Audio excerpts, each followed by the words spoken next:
오늘 법제사법위원회를 통과한 K17법 등 비쟁점 법안들이 내일 본회의에서 처리될 예정입니다. 더불어민주당은 한미 관세 협상 후속 조치로 대미투자 특별법을 발의하며 국익 실현을 위한 특별법이라고 강조했습니다. 국민의힘이 대장동 관련 국정조사를 특위 대신 법사위에서 진행할 용의가 있다며 즉각적인 추진을 민주당에 촉구했습니다. 정치현장 바깥의 시각으로 정치권 핵심 이슈를 풀어보는 정치외전. 진통이 예상되는 대미투자 특별법의 기재위 심사 과정을 전망해보고 합의의 실마리를 마련한 대장동 국정조사 협상이 순조롭게 진행될 수 있을지 살펴봅니다.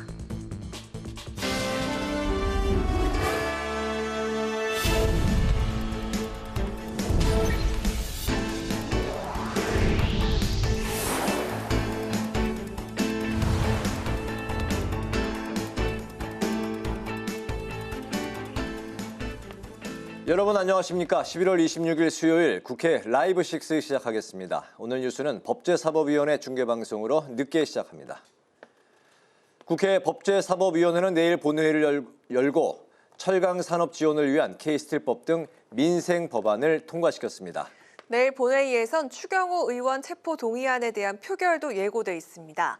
국민의힘은 대장동 국정조사 합의가 안 되면 민생 법안에 대한 필리버스터도 검토하고 있습니다. 김희연 기자입니다. 국회 법제사법위원회는 전체 회의를 열고 민생 법안 처리에 나섰습니다. 철강산업 경쟁력 강화 및 탄소 중립 전환 특별법, 이른바 K17법이 처리됐습니다. 5년 단위로 철강산업 경쟁력 강화를 위한 기본 계획을 수립하도록 하고 국무총리 소속의 철강산업 경쟁력 강화 특별위원회를 설치하도록 했습니다. 합성 니코틴을 원료로 쓰는 전자담배 관리를 위한 담배사업법 개정안도 통과됐습니다. 연초입뿐만 아니라 니코틴을 원료로 제조한 것도 담배로 정의하면서 전자담배를 체계적으로 관리하도록 했고 이 법이 본회의에서 최종 통과되면 정부는 위해성 평가를 실시해 해당 제품의 유통과 판매 여부를 결정할 방침입니다. 제2의 TMF 사태를 막기 위한 전자금융거래법 개정안도 통과됐습니다. 개정안은 전자지급결제 대행업자가 계약 등으로 정한 기한 내에 대가를 정산하도록 의무화하고 정산자금 보호를 위해 신탁, 예치 등 외부 관리를 하도록 했습니다. 약사법 개정안은 비대면 진료 플랫폼의 의약품 도매상 설립을 금지하는 내용으로 이른바 비대면 진료 플랫폼인 닥터나우 방지법입니다. 오늘 법사위에서 통과된 법안은 내일 본회의에 상정될 예정이고 이와 함께 지난 13일 보고됐던 추경호 국민의힘 의원 체포 동의안이 표결에 붙여집니다. 비상계엄 당시 국회의 계엄 해제 표결을 방해한 혐의를 받고 있는 추 의원은 특검이 아무런 증거도 없이 억지 논리를 펼치고 있다며 불체포 특권을 포기하겠다고 밝혔습니다. 다만 검찰의 대장동 사건 항소 포기에 대한 국정조사를 두고 여야가 신경전을 벌이면서 내일 본회의에 여파를 미칠 것으로 보입니다. 국민의힘은 민주당이 국정조사 협의에 의지도 없고 거부한다면 비쟁점 법안 전체에 대한 필리버스터를 검토하고 있습니다. 국회 방송 김희연입니다. 더불어민주당은 한미 관세 협상 후속 조치로 대미 전략 투자 특별법을 발의했습니다. 민주당은 또 내란 전담 재판부 설치법 등 사법 개혁 법안은 올해 안에 처리하겠다고 강조했습니다. 김동희 기자입니다. 더불어민주당은 한미 전략적 투자를 관리하기 위한 대미 투자 특별 법안을 발의했습니다. 특별법에는 연간 200억 달러 규모의 대미 투자를 관리할 한미 전략 투자 기금과 한미 전략 투자 공사를 한시적으로 설치하는 내용 등이 담겼습니다. 김병기 원내대표는 최고위원 회의에서 한미 관세 협상의 외교 성과를 경제 성과로 연결하겠다고 강조했습니다. 법안 발의만으로도 당장 국익이 실현됩니다. 25%였던 자동차 관세가 11월 1일자로 15%로 소급해 적용됩니다. 명실상부한 국익특별법입니다. 민주당은 사법개혁 속도전도 예고했습니다. 정청래 대표는 법정 모독과 판사 조롱이 돈벌이 콘텐츠가 된 현실은 조희대 대법원이 초래한 것이라고 비판하고 사법개혁을 올해 안에 처리하겠다고 밝혔습니다. 내란 전담 재판부를 포함하여 대법관수 증원, 등 법원조직법, 재판소원, 법애국제 등 사법개혁 법안을 연내에 반드시 처리할 수 있도록 최선을 다하겠습니다. 한편 민주당은 대의원과 권리당원이 똑같이 한 표를 행사하는 1인 1표제 논란 수습에 나섰습니다. 정 대표는 전당대회 공약을 이행할 의무가 있고 1인 1표제에 반대하는 의원은 없다고 밝혔습니다. 민주당은 대의원 역할 재정립 TF를 꾸려 내일 첫 회의를 열 예정입니다. 국회 방송 김동희입니다. 국민의힘은 대장동 항소포기 국정조사를 특위가 아닌 민주당 요구대로 법사위에서 진행할 수 있다고 밝혔습니다. 이를 위한 조건으로 법사위 야당 간사 선임 등 3가지 조건을 제시했습니다. 이승지 기자가 전합니다. 국민의힘이 검찰의 대장동 항소 포기에 대한 국정조사를 국회 법사위에서 진행하자는 더불어민주당의 요구를 수용하겠다고 밝혔습니다. 당초 국회 특위를 통한 국정조사를 주장해왔지만 입장을 바꾼 겁니다. 송원석 원내대표는 기자간담회에서 민주당은 더 이상 다른 말을 하지 말고 즉각 국정조사 협의에 나서라고 촉구했습니다. 압도적 다수를 무기로 해서 야당의 목소리에 귀 기울이지 않는 현실을 고려해서 법사위에서의 국정조사 진행도 협의할 용의가 있다는 점을 말씀드립니다. 송 원내대표는 민주당의 요구를 수용하면서 국민의힘 몫의 법사위 간사를 즉각 선임할 것을 촉구했습니다. 또 야당 법사위 위원들의 발언 제한과 퇴장 조치와 같은 독단적 운영 중단과 증인 참고인 채택의 여야 합의를 요구했습니다. 이와 함께 진상규명을 위해선 특검과 상설특검도 논의할 수 있다고 강조했습니다.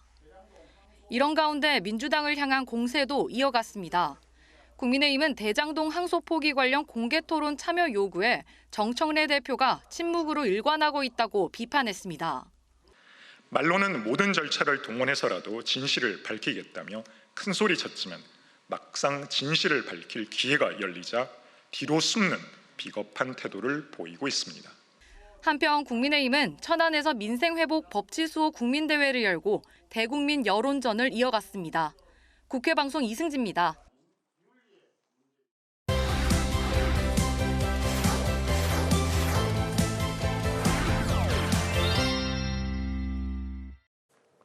이슈픽 서한한 개건 기자와 함께 민주당이 추진하는 자사주 소각 의무화 이야기를 나눠보겠습니다. 서한한 기자 안녕하세요. 네, 안녕하십니까? 네, 민주당이 기업들의 자사주를 1년 안에 의무적으로 소각하도록 하는 3차 상법 개정을 올해 안에 처리하겠다고 하는 공언을 했습니다. 네, 주식시장 활성화에 집중하고 있는 민주당, 이른바 이 더 센 상법 개정안이자 3차 이 마지막 주식시장 활성화 법안을 올해 안에 처리하겠다라고 밝혔습니다. 이 기업 이사들의 충실 의무 대상을 주주로까지 확대되는 1차 개정, 그리고 집중투표제 의무화 등 2차 개정에 이어서 자사주 소각 의무화를 담은 이 3차 상법 개정안을 연내 통과시키겠다, 이런 계획을 밝힌 건데요. 민주당의 한정혜 정책위 의장은 이 어제 원내대책회의 때 자사주 소각 의무를 담은 3번째 상법 개정을 연내에 마무리하도록 하겠다라고 밝혔습니다. 민주당 코스피 5천 특별위원회 위원장인 오기영 의원이 지난 24일 발의한 개정안은요, 기업이 새로 취득한 자사주는 1년 내에, 또 기존에 보유하고 있던 자사주는 1년 6개월 내에 소각하는 것을 의무로 합니다. 민주당은 이 자사주 소각이 의무화가 되면 유통 주식수가 그만큼 줄어들게 되면서 개미 투자자들이 보유하고 있는 주식 가치가 상승하는 효과가 생길 것으로 기대하고 있습니다. 또 개정안은 자사주를 기업이 마음대로 사고 팔 수 있는 자산이 아니라 주주들의 통제를 받아야 되는 자본으로 규정해서 경영권의 방어수단으로 쓸 수 없도록 했습니다. 그리고 기업의 인적 분할 경우에 이 자사주가 신주 배정을 받을 수 있는 대상이 될 수 없도록 해서 이 기업 총수 일가 등이 신설회사의 지배력을 확대하기 위해서 자사주를 활용하지 못하도록 하는 내용도 담겼습니다. 만일 어기면 이사 개인에게 5천만 원 이하의 과태료를 물리는 책임도 함께 지우게 됐습니다. 네. 하지만 이 재계에서는 우려의 목소리를 쏟아내고 있습니다. 경영권 보호와 또 미래 투자 여력을 해칠 수 있지 않을까, 이런 우려들인데요. 국민의힘 역시 또 강압적 법률이라면서 이거는 신중하게 해야 한다, 이런 입장이잖아요. 네, 기업들은 이 국내의 경기 침체 그리고 고관세, 고환율 등 경제 위기가 커진 상황에서 기업들의 부담이 더욱 커질 것이다라고 우려를 하고 있습니다. 특히 이 자사주 소각이 의무화되면 경영권의 방어 수단이 하나 사라지게 되면서 국내 상장사 중에 상당수가 이 경영권 불안에 시달릴 수 있다라는 반발이 나옵니다. 물론 민주당 이 스탁옵션, 이른바 주식 매수 선택권 등 임직원에게 보상을 위한 자사주나 우리 사주조합 출연을 위한 자사주는 예외적으로 보유할 수 있도록 했습니다. 그럼에도 재계에서는 현재 이 국내의 경기가 너무 침체돼 있고 또 고관세와 고환율 등 경제 위기가 커진 상황이라면서 이 같은 추가 개정에 부담감을 토로하고 있습니다. 해외 자본의 적대적인 인수합병 M&A에 노출될 수 있다라는 우려도 함께 쏟아내고 있는데요. 최근 이 대한상공회의소가 자사주를 10% 이상 보유한 상장사 104곳을 대상으로 설문조사를 실시했더니 62.5%가 이 소각 의무화에 반대한다라고 답하기도 했습니다. 국민의힘 역시 이 말도 안 되는 강압적인 법률이다라면서 비판을 하고 있는데요. 최은석 국민의힘 원내수석 대변인은 자사주를 활용하는 큰 거래는 2, 3년이 보통 걸리는데 이를 1년 안에 다 무시하고 소각하도록 하는 것은 강압적인 법률안이다라고 비판했습니다. 네, 그리고 민주당에서 한미 관세 협상의 후속 조치로 추진 중인 대미투자특별법 이 내용도 짚어보도록 하겠습니다. 민주당에서 한미 전략투자공사를 한시적으로 설치하는 특별법을 발의를 했다고요? 네, 이 한미 전략투자기금을 조성하고 이를 관리하는 한미 전략투자공사를 한시적으로 설치하는 내용의 대미투자특별법을 민주당이 발의했습니다. 김병기 민주당 원내대표는 이 한미 전략적 투자 관리를 위한 특별법안을 대표 발의했고 이 허영 원내정책 수석 부대표가 이를 국회 의안가에 제출을 했습니다. 이는 지난 14일 양국 정부가 서명한 한미 전략적 투자에 관한 양해각서 MOU 이행을 위한 후속 조치 차원인데요. 기금의 재원은요, 정부 또 한국은행이 위탁하는 외환 보유액 운영 수익 및 해외에서 이 정부 보증 채권 발행 등으로 조달을 하고요. 해당 재원을 이 MOU에서 정한 대미 투자 연 200억 불 한도인데요. 이 조선 협력 투자 금융 지원 등에 사용한다라고 이렇게 명시를 하고 있습니다. 또 이 전략적 투자의 의사 결정 구조는 한미 전략투자공사에 설치하는 운영위원회와 산업통상부에 설치하는 사업관리위원회 이렇게 중충 구조인데 운영위원장과 사업관리위원장은 각각 기획재정부 장관과 산업통상부 장관이 맡게 됩니다. 특별법이 여야 합의로 국회를 통과하게 되면 현재 상호관세율인 25%인 이 자동차와 이 부품들은 한미 협상 결과에 따라서 이달 1일부터 15%로 인하된 관세가 소급 적용되면서 추후 환급받는 조치로 이뤄지게 됩니다. 네, 하지만 국민의힘은 이 한미 관세 협상이 한국 경제에 미치는 영향이 크기 때문에 국회의 비준을 받아야 한다 이런 입장인데요. 비준이 아닌 특별법으로 처리하면 된다라는 그 민주당과는 입장차가 있잖아요. 네, 그렇습니다. 국민의힘 이 한미 관세 협상이 한국 경제에 미치는 영향이 크다라면서 이 국회 비준이 필수라는 입장을 계속 유지하고 있습니다. 하지만 민주당 이 대미 투자 특별법을 국회에서 의결하는 것만으로도 효력이 발생하기 때문에 별도의 비준은 필요 없다라는 입장을 고수하고 있는데요. 일단 소관의 이 상임위인 국회 기획재정위원회 위원장이 국민의힘 소속의 이미자 의원이기 때문에요. 민주당 입장에서는 국민의힘 협조가 필요한 상황입니다. 민주당은 이 국가적으로 하는 전략적 투자이기 때문에 국민의힘도 법안 처리에 협조해 줄 것이라고 기대한다라고 현재 밝힌 상황인데요.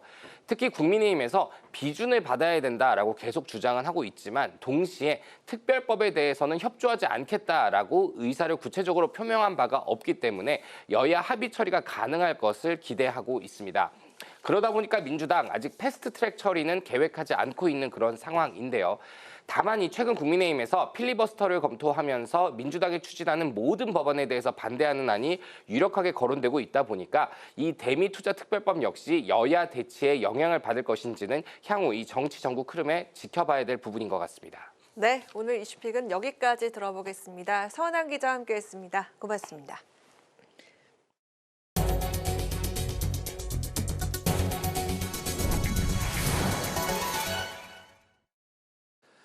기후위기 대응과 미래 모빌리티 산업의 도약을 위한 2025 전기차 리더스 포럼이 열렸습니다.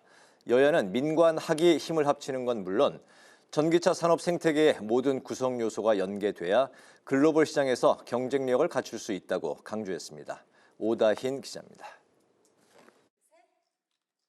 기후에너지환경노동위원회 소속 여야 의원들이 공동 주최한 전기차 리더스 포럼에서 여야는 전기차 대전환을 위해 한 목소리로 협력을 강조했습니다. 산업계와 학계는 물론 정치권이 힘을 합쳐야 한다고 말했습니다. 전기차 산업 생태계의 구성 요소 간 협력도 필요하다고 밝혔습니다. 대전환기에 전기차와 관련된 업종 그리고 학계가 힘을 합치지 않으면 저는 대한민국이 퇴행하고 퇴보된다고 생각합니다. 그렇기 때문에 정치권도 여야를 떠나서 전기차 산업 생태계의 모든 구성 요소로 기업부터 배터리 소재 부품 기업, 충전 인프라, 그리고 시험, 인정기관, 연구기관에 이르기까지 모든 부분에서 연계될 때 비로소 실질적인 경쟁력으로 정부의 온실가스 감축 목표 달성을 위한 방안으로는 수출 시장 다변화와 R&D 예산 확충이 제시됐습니다. 앞으로는 이러한 중견기업들 또 중소기업들의 R&D가 적극적으로 늘어나야만 새로운 모델들, 그다음에 성능 향상, 그 가격 인하 이런 것들이 다 가능하다고도 보겠습니다. 전문가들은 또 주차 중 배터리 화재 사고를 예방하기 위해 배터리 관리 시스템 전원을 차단하는 강제화가 필요하다고 밝혔습니다. 국회방송 오다인입니다. 더불어민주당 정청래 대표가 조국혁신당의 새 대표로 선출된 조국 대표를 접견했습니다. 조국 대표는 지난 대선에서 민주개혁 5개 정당이 정치개혁을 담은 원탁회의 선언문을 채택했지만 답보 상태라며 정 대표가 적극 나서줄 것을 촉구했습니다. 이에 정 대표는 앞으로 국회 정개특위가 구성되면 충분히 논의해 합의 가능한 부분을 도출해낼 수 있을 것이라고 말했습니다. 국민의힘이 법원행정처를 폐지하고 사법행정위원회를 신설하는 민주당의 사법개혁안은 사법장악 시도라고 비판했습니다. 국민의힘은 논평을 내고 민주당 안은 사법행정위원회 13명 중 9명을 비법관으로 구성하는 등 현직 법관을 배제했다며 민주당이 추천하는 외부 인사들이 법관 인사를 좌지우지하겠다는 의도라고 지적했습니다. 또 판사들이 정권의 눈치를 보는 정치판사의 시대가 열릴 것이라 주장했습니다. 국회 교육위원회가 전체 회의를 열고 인공지능 분야의 우수 인재를 양성하는 인공지능 인재 육성 특별법안 심사에 나섰습니다. 여야가 공동 발의한 특별법안은 교육부 장관의 5년 단위 AI 인재 육성 기본계획 수립 의무화와 AI 인재 혁신센터 설립 등의 내용이 담겼습니다. 이 밖에 교육위는 연합형 통합대학교 의과대학을 설치하는 내용의 특별법 등 55건의 법안을 상정했습니다. 국회 사무처가 다음 달 3일부터 사흘간 비상계엄 해제 1주년을 맞아 다크투어를 개최합니다. 다크투어는 지난해 12월 3일 비상계엄 당시 우원식 의장의 월담 장소와 계엄군 헬기가 착륙한 국회 운동장, 계엄군과 가장 극렬하게 대치한 국회의사당 2층 현관 등 주요 현장을 해설사와 함께 탐방하는 형식으로 진행됩니다. 특히 12월 3일 오후 5시엔 우원식 국회의장이 직접 투어를 진행할 예정입니다. 우원식 국회의장이 케빈 김 주한 미국 대사 대리를 접견하고 한미 간의 무역 합의 이행을 적극 지원하겠다고 강조했습니다. 우 의장은 무역 합의가 원활히 이행될 수 있도록 국회가 전략적 투자를 이행하기 위한 특별법을 발의한 만큼 미국 측에 자동차 관세 인하를 당부했습니다. 이어 초당적 의회 외교 채널인 한미의원연맹을 통해 양국 의회가 긴밀히 소통할 수 있게 바란다고 말했습니다.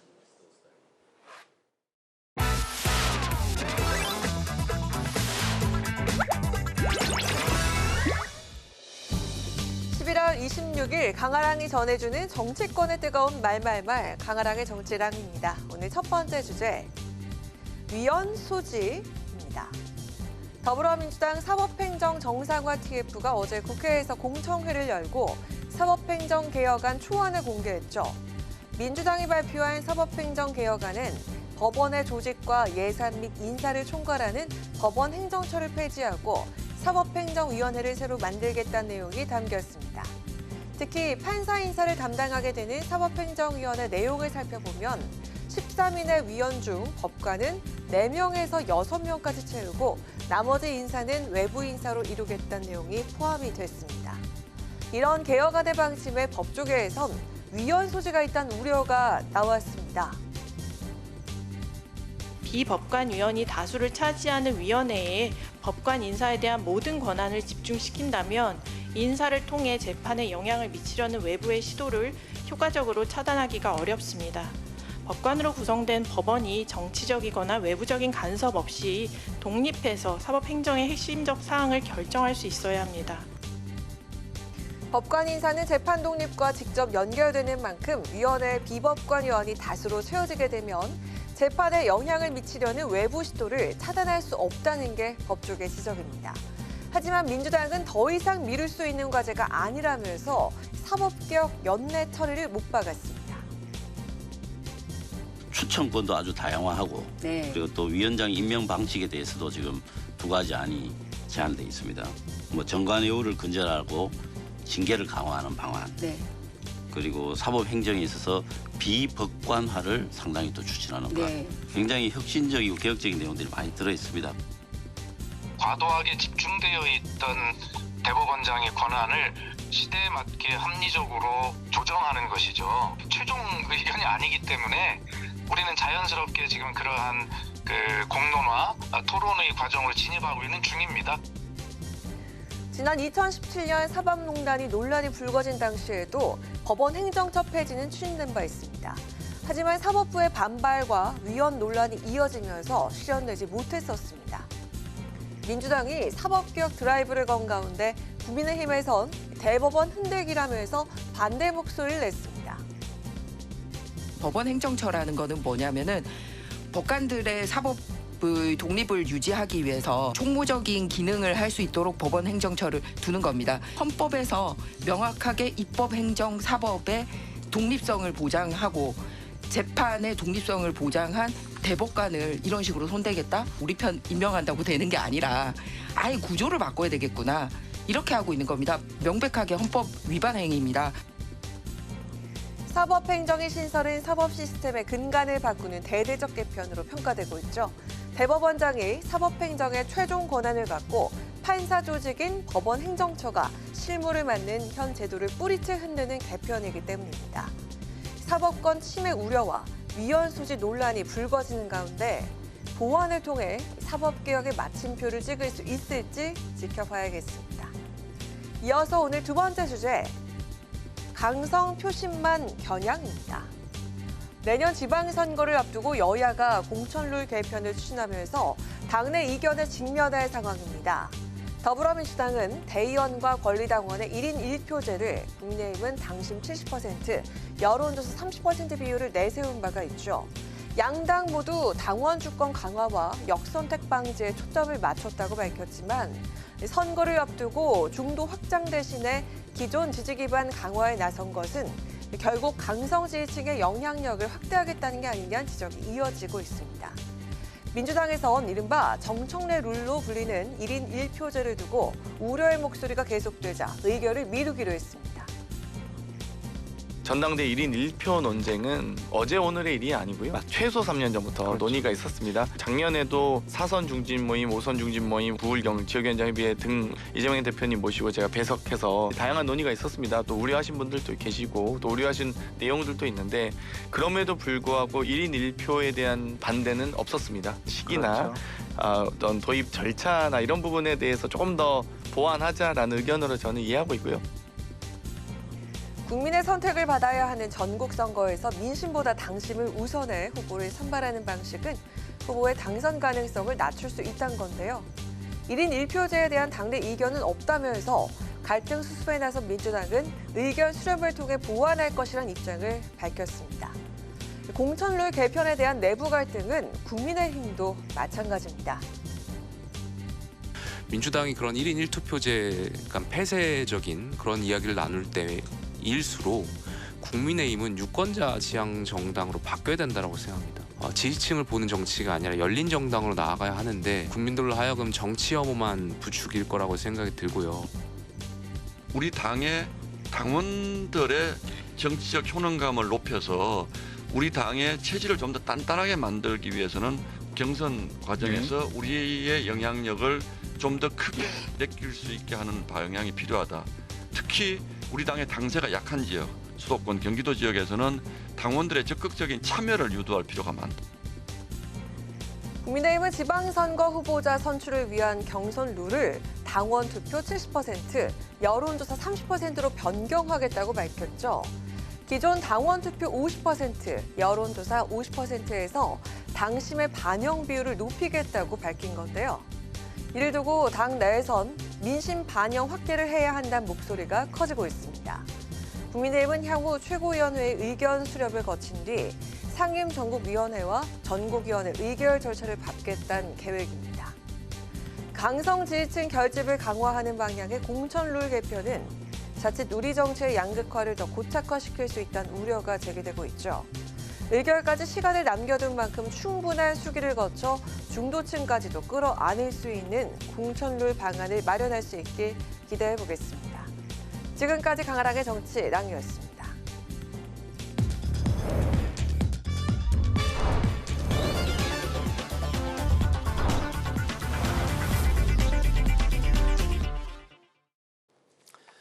네, 정치 현장에서 한 걸음 떨어져 보다 객관적이고 분석적인 시선으로 정치권 쟁점을 들여다봅니다. 정치외전 홍익표 전 더불어민주당 의원, 조혜진 전 국민의힘 의원 두 분 모셨습니다. 어서 오십시오.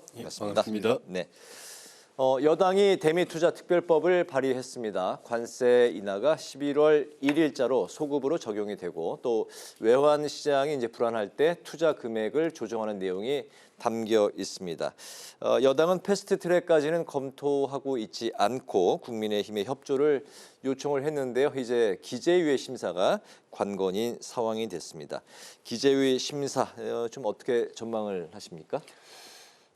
그 국민의힘 입장에서 볼 때는 이 법 자체의 필요성은 크게 반대하거나 부인하지는 않은 걸로 봅니다. 네.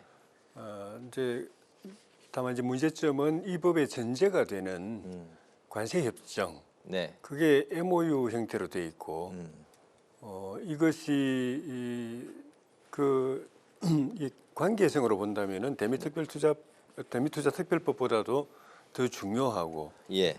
또 우선적인 그 합의인데 대미투자특별법은 국회 의결을 거쳐서 입법을 하는데 그 원천이 되는 근거가 되는 한미 간의 관세 협정은 이거를 국회에 보고하고 국회 의견을 듣고 또 동의를 받는 절차를 거치지 않고 네. 그냥 말 그대로 양해각서에 불과한 MOU 형태로 발효를 시키겠다. 효과가 생기도록 만들겠다고 하는 것을 국민의힘에서는 이건 이제 받아들이지 못하고 있고 네. 지금도 아마 대미투자특별법을 처리하려면 그 전제가 되는 그 관세협정 내용에 대해서 네. 국회 보고하고 검토를 받고 동의를 받아라. 그 입장인 것 같아요. 네. 그래서 그 민주당은 지금 말씀하신 것처럼 대미투자특별법을 패스트트랙까지 동원해서 처리하지는 않겠다고 이야기를 하는데 이것도 그 일정한 시간이 있는 것 아니겠습니까? 그냥 네. 마냥 늦출 수는 없는데 국민의힘과 이 그 협정 동의 부분에 대해서 합의가 안 됐을 때 그래서 국민의힘이 대미투자특별법을 처리를 못 해줄 때 네. 그때도 계속 민주당이 기다릴 것인지 패스트트랙으로 올리지 않고 기다릴 것인지는 이건 뭐 두고 봐야 될 문제가 아니겠는가. 그래서 제 생각에는 국회 보고하는 게 국민들에게 보고하는 거니까 이 협정의 소상한 내용에 대해서 보고하고 국회 의견을 듣고 동의받는 절차를 그게 꼭 조약에 대한 비준 동의가 아니라도 동의받는 절차는 빨리 거치고 네. 그래서 대미투자특별법도 처리를 빨리 신속하게 하는 것이 여당으로서 좋은 방안이 아니겠는가 생각합니다. 야당의 협조를 받는다는 건 결국에 이제 국회의 비준 동의죠. 동의. 예, 아니요. 네, 그 이제 조약이 아니기 때문에 비준 동의는 아닌데 네. 이게 관세협정이 조약은 아니잖아요. 네. 더구나 이건 또 MOU 형태이기 때문에 이거에 대해서는 국회 비준에 대한 동의는 얻어야 된다. 아니요. 그 보고하고 내용적으로 동의 승인. 하는 그 정치적 국회 승인. 절차를 밟아야 된다. 예, 그거는 뭐 여러 가지 형태로 가능한 거니까 뭐 네. 결의문 형태로 결의안 형태로도 가능하고 다양한 방법이 있기 때문에 네. 민주당에서는 이게 조약이 아닌데 왜 자꾸 국회 비준 동의를 받으라고 그러느냐, 못한다 이렇게 이야기하는데 네. 꼭 그 비준 동의 절차 아니고 다른 형태로라도 보고받고 승인받고 하는 건 충분히 가능하다고 보기 때문에 네. 빨리 결정을 해주는 게 좋을 것 같습니다. 알겠습니다. 이 부분 좀 어떻게 풀어야 될까요? 계속해서 뭐 몇 주 동안 반복되는 이야기이긴 합니다만. 지금 조혜진 의원님 말씀대로 하면 아무 문제가 없습니다. 왜냐하면 지금 조약이 아니기 때문에 비준을 받을 수 없다. 그리고 이게 그 상호성이기 때문에 미국이 국회 동의 절차가 없는데 우리가 동의 절차를 밟을 수는 없잖아요. 우리만. 네. 그런 측면에서 지금 할 수 없는 내용을 자꾸 국회가 정부가 국회에서 비준 동의를 받으라고 얘기하면 안 되는데 지금 말씀하신 대로 그럼 뭐 외통위에 관련 내용을 보고하고 외통위에서 그러한 뭐 그 심의 절차를 거친다면야 비준이 아니라도 충분히 네. 이건 지금 상황에서 언제든지 저는 정부도 할 수 있다고 생각을 합니다. 다만 지금 무리하게 이제 무조건 그 조약의 형태로 비준 동의를 받으라고 할 때에는 네. 그건 이제 불가능한 거죠. 그리고 사실상 대미투자특별법 자체 내용들이 그 이후 상세한 내용들에 대한 결정하는 과정 아니겠어요? 절차나 또 관련된 네네. 기금 조성 또는 관련 공사 지금 설치 등등의 내용들이 포괄되어 있기 때문에 이 법을 심의하는 과정에서 사실상 이 법을 통과시키는 게 비준 동의 절차라고 거의 준한다고 봅니다. 네. 그러니까 별다르지 않다고 보고요. 저는 이름만 달라진 건가요? 그렇죠. 네. 예.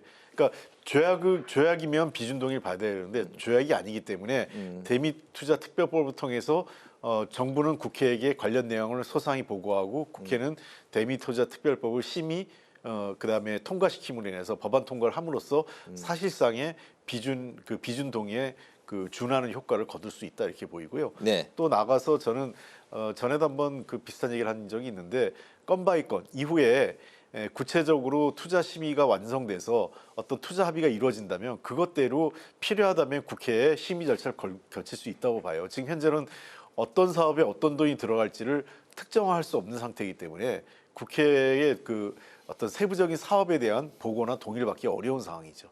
예, 알겠습니다.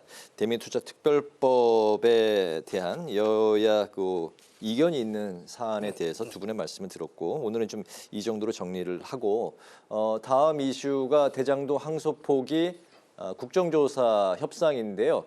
이게 이제 합의의 이제 계기를 마련을 한 것 같습니다. 송원석 국민의힘 원내대표가 특위 주장을 접고 법사위에 국정조사 수용 의사를 밝혔습니다. 단지 이제 단서를 달았는데 추미애 법사위원장의 독단적인 운영 중단을 조건으로 걸었고 추가로 법사위 야당 간사 선임을 좀 받아들여라 이렇게 언급을 했습니다. 국민의힘이 국정조사, 법사위 국정조사를 받아들인 그 배경 그리고 앞으로 이제 국정조사가 좀 어떻게 좀 순조롭게 진행될 가능성이 좀 문을 연 건지 이 사안은 좀 어떻게 보십니까?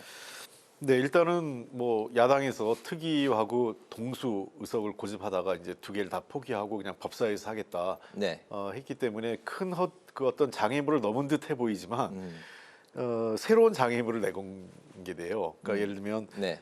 법사위에서 하는데 뭐 추위원장의 독단적인 운영을 중단해라 뭐 이럴 수 있습니다. 뭐 네. 그거는 추미애 법사위원장도 뭐 하고 싶어서 지금 독단적으로 한 게 아니라 여러 가지 상황이 충돌하다 보니까 최종적으로 어차피 국회가 양측의 의견이 충돌할 때에는 다수 의결을 통해서 결정할 수밖에 없는 상황이 하기 때문에 그렇게 되는 거거든요. 예. 그런 측면에서 뭐 추미애 위원장이 일부러 독자적이고 단독 운영을 하는 거 아니다 이렇게 보기 때문에 이것도 문제는 아닌데 제일 큰 문제가 간사 문제예요. 그러니까 결국 이건 나경원 의원을 간사 승인하라는 건데 제가 보기에는 이거는 김병기 원내대표나 민주당이 수용을 안 할 것 같습니다. 네. 이미 이거에서 불가한 이유를 여러 차례 얘기했는데 이것을 들고 나오면서 저는 도리어 더 큰 문제가 생겼다 생각을 합니다. 차라리 제가 이렇게 민주당 주변의 얘기를 들어보면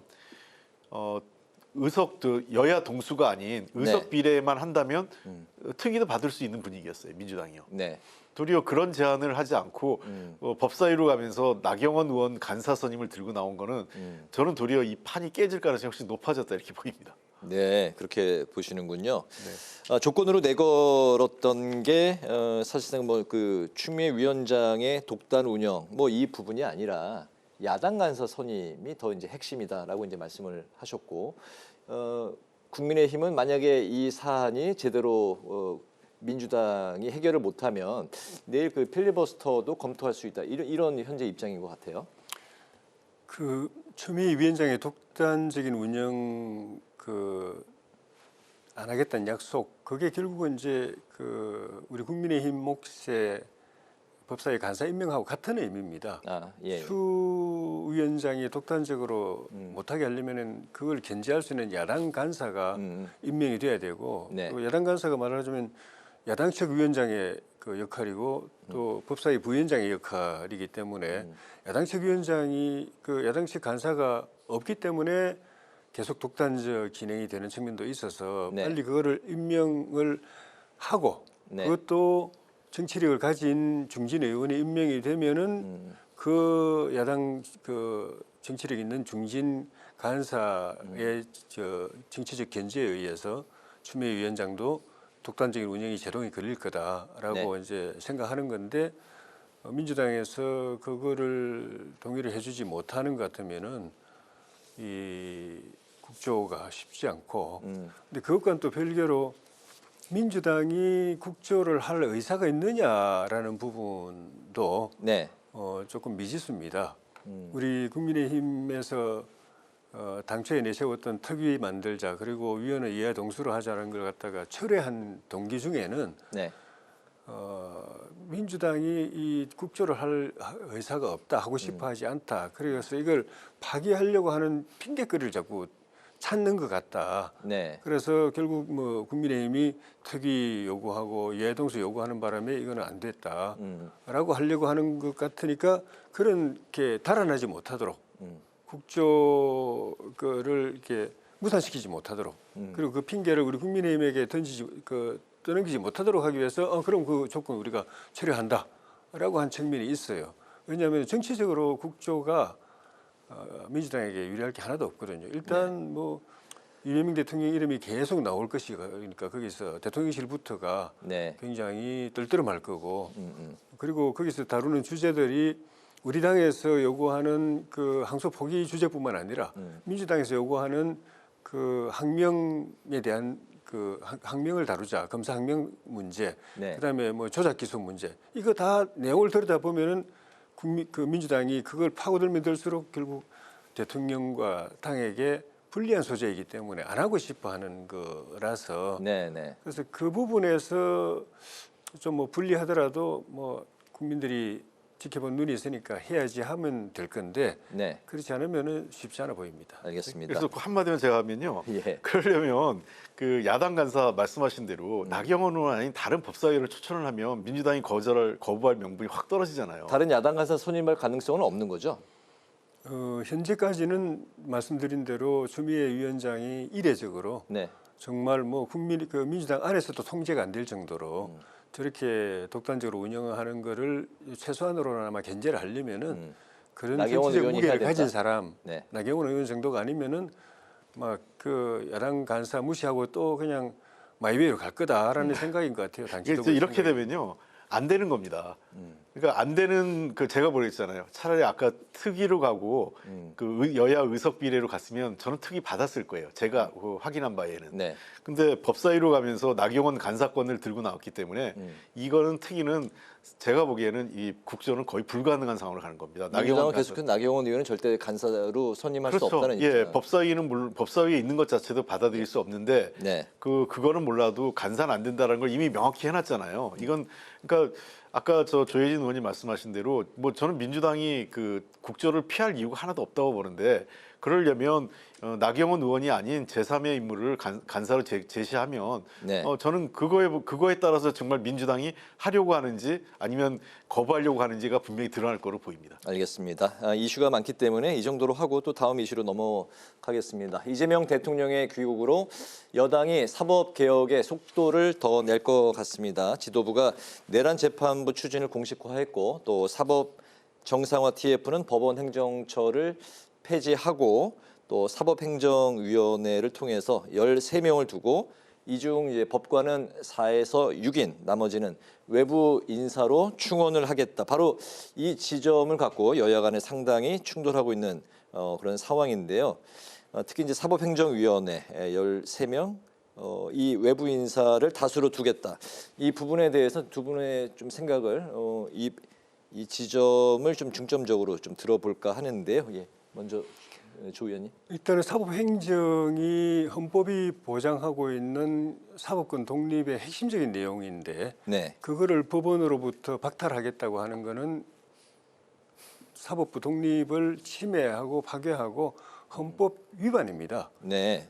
그 자체로서 해서는 안 될 일을 지금 추진하고 있는 것이고 그 다음에는 그 사법행정권을 통해서 결국은 민주당 입맛대로 재판에 영향을 주는 거. 민주당이 사법행정권을 장악하기 여러 가지 이제 이런 제도적 장치를 통해서 장악하려고 하는 거는 그냥 인사를 통해 사법행정권이 주요 그 권한이 이제 인사, 예산 뭐 이런 것들인데 네. 판사 인사를 통해서 누구 봐주고 싶어서 그런 게 아닙니다. 판사 인사권을 사법행정위원회를 통해서 민주당이 장악하고 재판에 영향을 주려고. 네. 지금 현재 여러 가지 재판뿐만 정치적 재판뿐만 아니라 이후의 재판, 정치적 재판에도 민주당이 원하는 재판 쪽으로 재판하게 만들려고 지금 행정권을 인사권을 포함한 행정권을 장악하려고 하는 것이거든요. 네. 이것도 삼권 분립을 완전히 파괴하는 거거든요. 이미 입법권, 민주당이 입법권, 행정권 장악했는데 네. 사법권까지 그런 식으로 해서 재판도 당에서 원하는 쪽으로 네. 당에서 내리는 결론적으로 재판하게 만든다면은 대한민국은 이건 더 이상 민주국가가 아닙니다. 네네. 헌법국가도 아니고 네. 그런 시도이기 때문에 이거는 해소도 안 되고 또 하는 것을 절대 야당이나 국민들이 막아내야 되는 그런 이 상황까지 지금 와 있다고 봅니다. 사법행정위원회 13명 중에 법관은 4에서 6인. 그렇다면 이제 자연스럽게 나머지 외부 인사가 7에서 이제 9인 정도로 더 이제 다수를 차지하게 되는데 이 외부 인사가 국민의힘 주장대로 민주당 입맛에 맞는 인사로 충원이 될 가능성이 있는 겁니까? 글쎄요, 뭐 그거는 제가 보기엔 민주당이 그런 일은 벌이지 않을 거로 보입니다. 민주당이 사법부를 장악해서 뭘 얻고 뭐를 더 그 좋은 일이 있겠습니까? 그러니까 사법부에 대한 독립 문제는 누구나 다 공감을 하고 있고 우리 헌법에 보장되고 있는 삼권 분립에서 핵심은 사법부의 재판에 있어서의 법관이 법과 양심에 의해서 판결하게 하도록 하는 게 너무나 중요한 원칙이죠. 근데 이렇게 보시면 우리 그 사법부의 법관들이 이 법원 독립 그 법관의 양심 그 얘기했던 네. 양심과 법에 의해서 판단을 못하는 게 정치권이 직접적으로 개입한 거는 과거에 박정희 정권이나 전두환 정권 시절에 아주 그 폭력적인 권위주의 정권 시절엔 가능했는데 네. 이후에 민주화된 이후에 보면은 외부의 압력보다는 거꾸로 내부의 압력이 더 많았습니다. 가장 근래 대표적인 게 양승태 사법농단이 바로 그런 거죠. 그러니까 대법원장이 법원 행정의 인사행정권을 갖고 일부 이 개별 재판에 개입해서 네. 판결을 유보하거나 내리지 못하게 하거나 좀 더 자기가 원하는 방향에 나오게 하도록 했던 거 아니겠습니까? 네. 저 판결문을 미리 보거나 이런 식으로요. 그런 측면에서 지금 이미 법원의 그 대법원장과 사법 그 법원 행정처 중심으로 이루어지는 사법의 행정이 지나치게 권위적이고 독선적이다 이런 지적이 내부에서도 많이 있습니다. 그래서 이 문제를 좀 개선해야 할 필요가 있죠. 실제 이번에 만들어질 사법행정위원회가 우리 경찰에서도 국가경찰위원회라는 게 있어요. 예. 외부 인사들에 의해서 우리 경찰 권력기관 중에 하나인 경찰이 민주적으로 이루어지냐에 대한 민주적 통제를 하는 거거든요. 예. 저는 이 문제를 민주적 통제의 일환으로 봤으면 좋겠습니다. 그래서 그런 측면에서 당연히 사법운영위원회에 들어올 분들이 외부 인사라고 해서 그냥 법과 아무 무관한 사람이 들어오시겠습니까?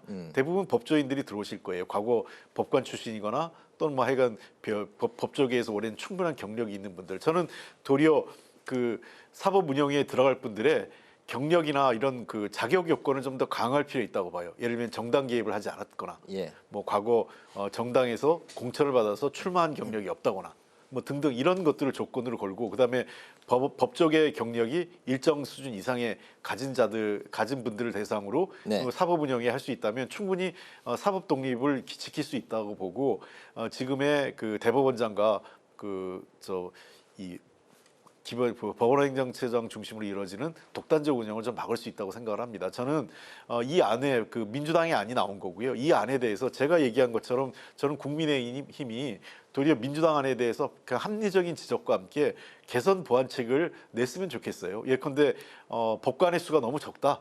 최소한 13인 중에 법관 내부 인사가 7명은 돼야 되겠다. 과반수는. 네. 뭐 이런 안은 저는 제한할 수 있다고 생각을 해요. 그리고 아까 제가 얘기한 것대로 외부 인사는 일정한 조건을 좀 더 엄격하게 해서 정치적 중립성을 유지할 수 있는 분들 이런 걸로 해 간다면 저는 충분히 협의할 수 있다고 생각하고요. 이번에 꼭 법원행정처 개혁만 있는 게 아니라 대법관 숫자 늘리는 문제라든지 등등의 여러 가지 과제가 있기 때문에 민주당은 법원이 그 국민에게 봉사하는 그런 그 기관으로서 독립적으로 운영되기를 원하지 민주당이 대법원이나 법원을 장악할 의도는 조금도 없습니다. 네, 여당의 사법 개혁이 민주적인 통제냐 아니면 이제 사법권 침해냐 여야 간의 정치권에서 계속해서 이제 충돌하는 지점인데요. 다음 주도 아마 이 이슈로 또 두 분의 말씀을 들을 기회가 있을 것 같습니다. 내일 추경호 의원 체포 동의안이 본회의에서 이제 표결에 붙여지게 됩니다. 국민의힘이 이제 거부 속에 체포 동의안이 만약에 이제 통과가 된다면 다음 달 3일 비상계엄 1주기쯤에 맞춰서 구속 여부가 결정될 것 같습니다. 국민의힘에서는 일부러 그런 그 타임 테이블을 비상계엄 1주기에 맞춘 게 아니냐 이런 의심도 있는 상황 속에서 추경호 의원의 구속 여부 이 변수를 고려해서 국민의힘이 다음 주 계엄 1년 메시지를 좀 어떤 형태로 낼 것인지 좀 예상을 해볼 수 있을까요? 당 내에서는 초재선 중진들이 계엄 사태 그 이후의 모든 사태들에 대해서 국민의힘이 국민들께 진정성을 갖고 사과해야 된다는 주장이 많은데 지도부는 고민을 아직 하고 있는 것 같고 최종적으로 어떤 메시지를 낼지는 현재로서는 참 예측하기 어려울 정도로 당내의 논의나 또 이견, 갈등도 굉장히 첨예하게 맞서고 있지 않나 하는 생각이 듭니다. 근데 제 개인적인 생각으로는 당은 지난번 계엄 사태, 그 이후에 탄핵 사태, 그로 인해서 대선이 조기에 치러지고 우리가 국민이 위임한 임기도 대통령 임기도 제대로 못 지키고 정권을 넘겨주고 그 이후에 새로 들어선 이재명 정권, 민주당 정권이 헌법 질서, 또 의회주의, 또 사법 독립, 상권 분립 이런 것들을 철저하게 파괴해가고 일당이 이미 의회와 행정권을 3권 중에 2개를 장악한 당이 사법부까지 계속 압박하고 억압하고 압살하려는 쪽으로 그래서 사법권까지 장악하려는 쪽으로 가는 이 모습 이런 나라가 된 거 그걸 보고서 양식 있는 국민들은 모두 걱정하고 밤에 잠을 못 이루는 이런 상황을 만든 거에 대해서 그걸 우리 국민의힘이 국민들께 사과하고 이걸 어떻게든 막아내겠다. 이재명 정부 그런 측면에서 이재명 정권에 대해서 이런 행태에 대해서 반대하고 이거는 막아야 되겠다고 생각하는 모든 사람들, 모든 집단들, 모든 세력들과 정치적으로 뭐 다소간 입장 차이가 있다든지 뭐 생각의 차이가 있더라도 그걸 뛰어넘어 가지고 근본에 있어서 생각이 같다면은 이 모두가 모두 손잡고 힘을 하나로 모으도록 하겠다. 국민의힘이 그 모으는 그릇의 역할을 하겠다. 그걸 통해서 우리가 계엄 사태, 탄핵 사태 그 이후에 지금 국가적인 위기 이걸 결과적으로 초래하게 된 데 대한 그래서 국민께 크게 실망을 주고 낙심하게 만든 거에 대해서 우리가 용서받는 그런 역할을 앞으로 하겠다라고 하는 메시지를 12.3에 내놓고 예를 들면 그 당사자라고 할 수 있는 윤석열 대통령이나 또 한동훈 대표나 이런 분들도 그에 합당하게 입장을 내놓는 것이 전 가장 국민들이 바라는 것이 아닐까 또 우리 뜻있는 당원들이 바라는 것이 아닐까 그렇게 생각합니다. 포인트가 이제 장동혁 대표 체제에서 윤 전 대통령에 대한 어떤 메시지를 낼까. 근데 현재 기조로 예측하기 쉽지 않습니다. 예측하기 쉽지 않습니다. 예측하기 쉽지 당내에서 이게 워낙 갈리고 있어서 좀 다른 메시지가 나올 가능성이 별로 없다. 그렇게 좀 들리는 것 같네요. 뭐 저도 큰 기대하지 않습니다. 왜냐하면 장동혁 대표가 최근에 지지율이 이렇게 높지 않고 자기의 리더십에 대한 어떤 여러 가지 당 안팎의 비판이 높아지고 아니면서 네. 그 불안감과 초조함이 점점 더 강성 지지층에 매달리는 것 같아요. 그러다 보니까 그게 뭐 우리는 황교안이다 또 네. 뭐 정광훈 목사를 비롯한 뭐 극단적 세력과도 내년 지방선거에 연계해야 된다 이런 얘기를 하고 또 뭐 산토끼가 아니라 집토끼부터 챙겨야 된다. 그 네, 집토끼라는 건 사실 윤어게인 세력이고요. 네. 근데 이게 왜 이러냐면 지금 그 장동혁 대표는 물론이고 국민의힘 전체가 논리적 모순에 빠져 있어요. 그게 뭐냐면 비상계엄은 잘못됐는데 비상계엄은 잘못됐다. 그러나 탄핵은 막았어야 된다. 이 논리거든요. 네. 이게 얼마나 그 아이러니하냐면 이렇게 생각하시면 비교해 보면 될 것 같아요. 음주운전을 한 사람이 있는데 이 음주운전자의 면허 취소한 건 잘못됐다고 보는 거예요. 이 사람이 중대한 사고를 쳤어요. 네. 큰 사고를 냈는데 야 음주운전을 했지만 이 면허 취소하면 안 되지. 그건 잘못한 거야. 면허 취소한 건. 이게 비상식적이잖아요. 그러니까 사실은 이게 음주운전보다 더한 비상계엄과 내란 그리고 탄핵된 겁니다. 즉 헌법재판소에 의해서 국가 헌법을 단순히 이게 도로교통법도 아니고요. 네. 헌법을 위반해서 중대한 헌법을 위반한 중대한 범죄를 저질렀기 때문에 파면당한 겁니다. 그렇다면 탄핵이 잘못된 게 아니라 탄핵은 윤석열 대통령 그 당시 대통령이 잘못된 행동에 대한 법적 심판이 내려졌다. 네. 이제 탄핵에 대해서 우리 수용한다. 이제 윤석열과는 완전히 끊겠다. 이런 정도에 나와야 되는데 그렇지 않다 보니까 자꾸 말이 돌아요. 음주운전은 했지만 그건 잘못했지만 그 면허증을 취소한 건 잘못된 거죠. 이게 비논리적인 거죠. 예, 알겠습니다. 추경호 전 원내대표 체포동의안이 아무래도 이제 내일은 민주당이 절대 다수를 차지하고 있기 때문에 가결 가능성을 두 분 다 높게 보시고 일주일 후쯤에 구속 여부 결정은 두 분 다 좀 기각 가능성을 신중히 좀 더 그래서 뭐 지금 법원에서 어떻게 될지 모르니까요. 네. 저희가 예견하긴 그렇습니다. 다음 주 이 시간에 그 부분도 다시 이야기를 하도록 하죠. 마지막 이슈는 한 1분 정도로 짧게 두 분의 생각을 들어볼까 합니다. 민주당과 국민의힘이 모두 내년 지방선거를 앞두고 공천룰을 이제 개편 추진을 하고 있는데 결과적으로 이게 강성 지지층에 좀 의지하는 그 농도가 짙어지는 게 아니냐. 그렇기 때문에 중도층 이탈로 정치 양극화가 심화될 우려가 있다. 이런 이야기들이 많이 나오고 있습니다. 이 사안에 대해서 한 1분 정도씩 좀 짧게 들어볼까요? 당에서는 아마도 당원 참여 비율을 지금 현재 50%에서 70%로 늘리면은 네. 각 후보들이 경선에 나선 후보들이 이제 당선을 위해서 책임 당원들을 많이 가입시키지 않겠는가. 그러면은 지방선거 공천 기간에 이 당 책임 당원 숫자가 확 늘어나지 않겠는가 이런 기대를 한 것 같아요. 그 설명을 들어보면은. 네. 그런데 그렇게 꼭 굳이 늘리지 않더라도 현재 50%대로 하더라도 후보들은 최대한 많은 책임 당원 가입시키려고 노력하고 있습니다. 그것이 꼭 있어야 그렇게 되는 건 아니라고 생각이 드는데 그거보다는 당내에서도 지금 오히려 우리가 외연을 확장하고 국민들 마음을 얻기 위해서는 현재 50%보다도 오히려 차라리 전체 100% 국민 경선으로 하는 게 어떨까 하는 이야기도 네. 나오고 있는 상황에서 오히려 이제 줄여버리면은 일반 국민들 또 중도층들이 그걸 어떻게 바라볼지 네. 그것을 국민 여론은 좀 가볍게 보고 당원 여론만 보고 가겠다는 쪽으로 만약에 비치게 되면은 큰 틀에서는 이게 더 민심이 더 달아나고 정치적으로 우리가 손실이 더 큰 거기 때문에 지방선거 기획단에서는 그렇게 안을 냈지만은 네. 당 지도부에서는 좀 심각하게 고민을 해서 크게 봐서 우리 당에게 고민되는 방향으로 결론을 내려줬으면 좋겠습니다.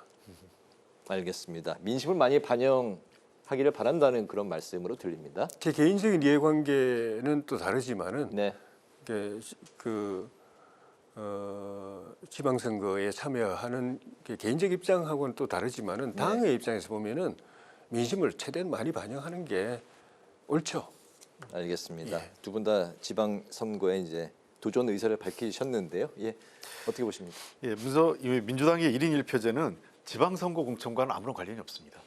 이것은 내년 8월에 있는 당대표 선거에 대표와 최고위원 선출에 영향을 줄 뿐이거든요. 네. 그 측면에서 이번 지방선거 공천과는 무관하다 이렇게 보고 다만 이 문제에 대해서는 그동안 이재명 당대표 때부터 지속적으로 이러한 원칙을 지향했었기 때문에 일부 그 당원들이나 또 의원들, 최고위원들이 문제 제기하는 것처럼 정청래 당대표가 좀 더 충분한 논의와 그 관련된 보완 대책을 함께해서 그 1인 1표, 그러니까 그 대의원과 권리당원의 표를 동일하게 하는 것으로 가는 개혁을 좀 더 조용하고 깔끔하게 처리했으면 좋겠다. 이게 제 생각이고요. 예. 두 번째, 국민의힘 관련돼서 당심 70%는 이거는 완전히 역행하는 거라고 생각합니다. 왜 그러냐면 제가 도리어 정말 저 충심으로 국민의힘에 권한다면 오픈 프라이머리를 하라 그러겠어요. 네. 저희가 민주당도 어려웠을 때가 있었습니다. 2011년에 기억나실지 모르겠지만 박원순 당시 시장이 보궐선거로 당선될 때 저희가 오픈 프라이머리로 박원순 시장을 모셨어요. 그때 박원순 시장은 민주당 후보가 아니었습니다. 네. 무소속 시민 후보로 나왔고 우리 민주당 후보하고 경선 오픈 프라이머리 경선에서 이겨서 국민의힘 그 당시 나경원 후보하고 해서 이겼거든요. 네.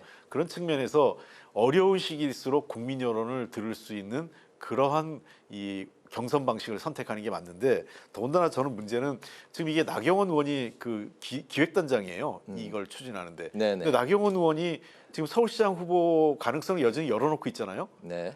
후보로 나갈 사람이 게임의 룰을 정하는 거는 이건 여야를 막론하고 제가 지금까지 봐왔던 정당사에서 있었던 일이 아닙니다. 나경원 의원이 그렇다면 본인이 서울시장 출마하지 않겠다라고 하고 기획단장을 맡거나 네. 아니면 기획단장을 내려놔야 돼요. 출마할 생각이 있다면. 그러니까 서울시장 출마 가능성을 열어놓으면서 기획단장을 하는 거는 이거는 굉장한 문제가 됩니다. 알겠습니다. 오늘 여러 번 나경원 의원이 등장을 합니다. 알겠습니다. 정치외전 이제 마무리하겠습니다. 지금까지 홍익표 전 더불어민주당 의원, 조혜진 전 국민의힘 의원과 함께 오늘의 전국 현안 두루 살펴봤습니다. 두 말씀 잘 들었습니다. 감사합니다. 오늘 국회 라이브 6도 여기서 마치겠습니다. 시청해주신 여러분 고맙습니다.